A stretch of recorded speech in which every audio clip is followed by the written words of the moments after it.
मुझे इस बात का आनंद है कि हमारे बीच हुड्डा जी आए तो हुड्डा जी बता रहे थे, बड़े मजाक कर रहे हैं, वो अपने पापा से मजाक कर रहे हैं। ये बात सही कि उनको लोकसभा में भी ऑफर किया गया था कि आप चुनाव लड़ लो। उन्होंने कहा नहीं, मुझे अभी अपना राजनीतिक क्षेत्र के पहले चित्रपट संसार में अपना बड़ा मुकाम हासिल करना है। तो कोई बात नहीं, आपकी भावना, जब आप आओगे तब आपका स्वागत। हमारा ये क्षेत्र इतना बढ़िया है कि 5 साल का बच्चा भी आए तो स्वागत, और 85 साल का कोई व्यक्ति आए तो भी स्वागत। और आज के इस दौर में तो यशस्वी प्रधानमंत्री के जीवन के इन पक्षों को देखो तो ध्यान में आएगा, आप सबके लिए भी सीखने और सोचने लायक होगी। 50 साल तक माननीय मोदी जी जीवन काल के किसी चुनाव में कभी नहीं लड़े। अभी आप 48 के हो, इसलिए मैं बोल रहा हूं, 50 साल तक कोई चुनाव नहीं लड़े।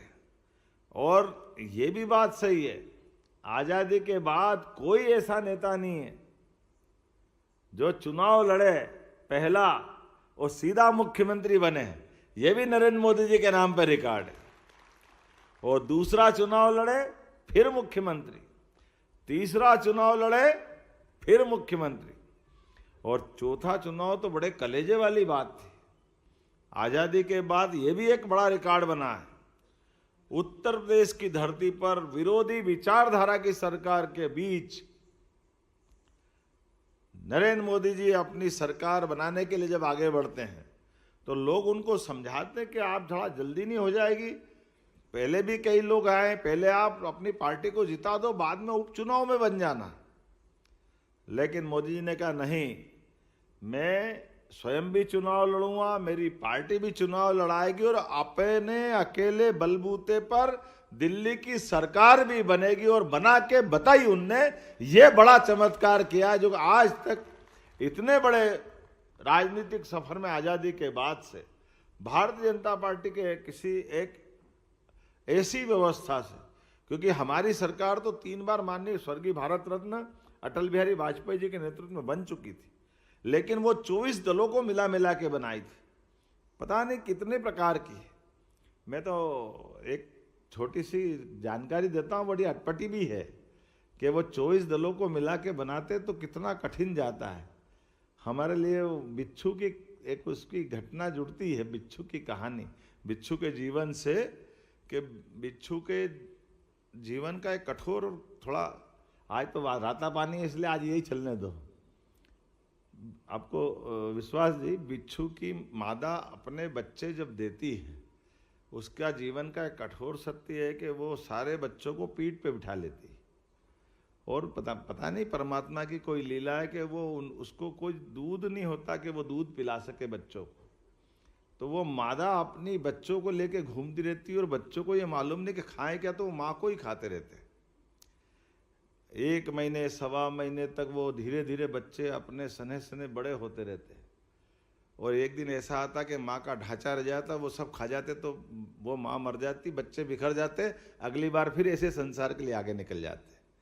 मैंने मजाक में कही है कि हमारी पार्टी के साथ वो जो ये इस टाइप का घटना घटा था, तो आप बताइए, बिखर के कोई ममता बन गया, कोई जयललिता बन गया, कोई शिवसेना बन गई, पता नहीं कहाँ सब चल निकले। लेकिन अटल जी का जो विराट व्यक्तित्व था सबको लेके चलने का, वाकई हमारा वो प्रयोग, तो मोदी जी ने कहा ना, अपने बलबूते पे बनाएंगे। जोरदार अभिनंदन करो माननीय मोदी जी का। सामंजस्य की राजनीति, सह अस्तित्व की राजनीति, सबको लेके चलने वाली राजनीति, वो भी होना चाहिए, लेकिन मूल हमारी पार्टी, हमारी माँ का भी अपना एक वजन होना चाहिए। ये मोदी जी का सोच था, और मुझे इस बात की प्रसन्नता है आज के इस अवसर पर यशस्वी प्रधानमंत्री, हमारे लिए तो ये 1 साल हुआ है, लेकिन मुझे मालूम है एक के साथ एक और लगा है, अर्थात 10 साल उनके हुए हैं, उनका 11वां साल चल रहा है, इसलिए हमारे लिए कोई तकलीफ नहीं, परमात्मा की दया है। 1 और 1 मिलकर के 11 का ये जो आंकड़ा है हमारे लिए, आज किसी भी क्षेत्र में इस सरकार के बलबूते पर जब आगे हम निर्माण की कोई कल्पना बनाते हैं, अधोसंरचना की बात करते हैं, तो अधोसंरचना के सारे कामों में खास करके एग्रीकल्चर बेस हमारा राज्य है, और कृषि आधारित अर्थव्यवस्था के लिए कोई भी खेती का रकबा बढ़ाने के लिए सबसे बड़ी भूमिका पानी की होती, जल ही जीवन है। ऐसे में आपने देखा कि विगत काल में हमारे पूर्ववर्ती मुख्यमंत्री शिवराज सिंह जी चौहान के काल में उमा भारती और बाबूलाल जी के कार्यकाल से मिला लें तो नर्मदा जी के जल से हमने पूरा मालवा और निमाड़ को सरसब्ज किया। पूरे क्षेत्र में एग्रीकल्चर एक तरह से क्रांति हुई है, 25% एग्रीकल्चर ग्रोथ रेट हुई है। तो लेकिन वो थोड़ा सा भौगोलिक एरिया का हमारा हिस्सा मालवा और निमाड़ तक का है, लेकिन बड़ा बुंदेलखंड, चंबल, पश्चिमी मध्य प्रदेश और ये हमारा इधर पूरब वाला हिस्सा बुंदेलखंड का ये प्यासा था।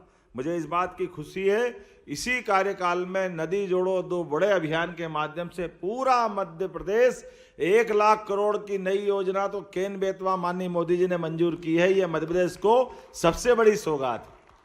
और राजस्थान के साथ मिलकर के पार्वती काली सिंध चंबल पे 75,000 करोड़ की उस जल राशि के माध्यम से राजस्थान को भी हरा भरा करना है और मध्य प्रदेश के भी 10 जिले जो इस पानी का पूरा लाभ लेंगे। मुझे इस बात की खुशी है, अभी थोड़ी देर पहले मैं वीसी के माध्यम से जुड़ करके बात कर रहा था तो चंबल तो पहले से बह रही थी, महू के पास से निकलती। चंबल हमारी अपनी बेटी है मध्य प्रदेश की, जो आगे जाकर के विराट व्यक्तित्व और कैसा उनका धारा बनती है। लेकिन चंबल की उस धारा में हमारी इस योजना के माध्यम से अब चंबल अपना आगे का सफर करेगी। उसके पहले इंदौर जिले के देपालपुर की हमारी जमीन पे वो अपनी सिंचाई की क्षमता का आशीर्वाद देके आगे बढ़ेगी। ये चंबल की आगे धारा और आगे बढ़ेगी तो उज्जैन के यहाँ बड़नगर के पास में चंबल और चामला दोनों नदियों के संगम के स्थल पर डैम बनेगा, एक उसका लाभ मिलेगा। एक तरह से ये 2 जिलों को पूरे करते करते जब आगे अपनी धारा बढ़ाएगी तो जैसे राजगढ़ के पास पार्वती का बड़ा डैम बना है और उसके बाद आगे हमारे को मालूम काली सिंध का शाजापुर और उस तरफ का हिस्सा है।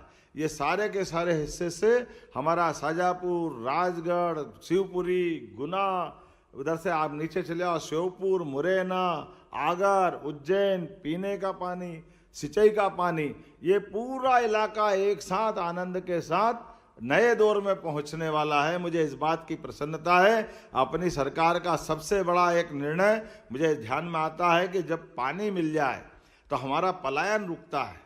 जब खेतों में पानी आ जाए तो धरती माता अपने आप अपने आंचल से सभी प्रकार के अन्न धन्य भंडार भरने के लिए तत्पर हो जाती है।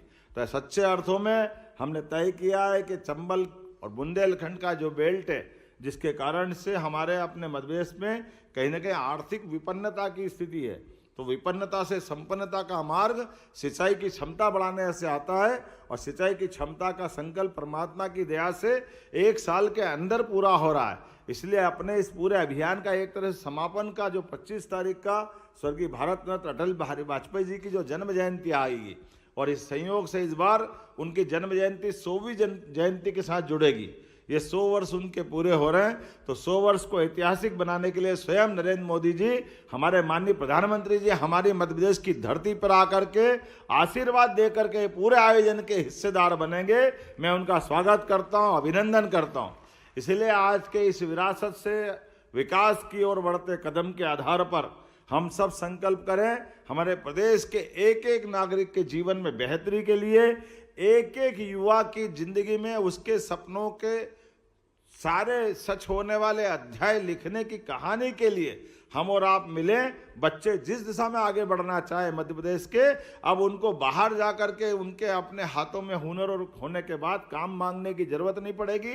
चाहे आईटी सेक्टर हो, चाहे हेल्थ का सेक्टर हो, चाहे आर्कियोलॉजी का हो, जीवन के जिस भी क्षेत्र में आगे बढ़ने चाहें, हमारे सारे लोगों को यही काम मिले और हम देश की बेहतरी में मध्य प्रदेश का बड़ा योगदान दें। इस भावना के साथ पूरे आयोजन के लिए शुभकामना।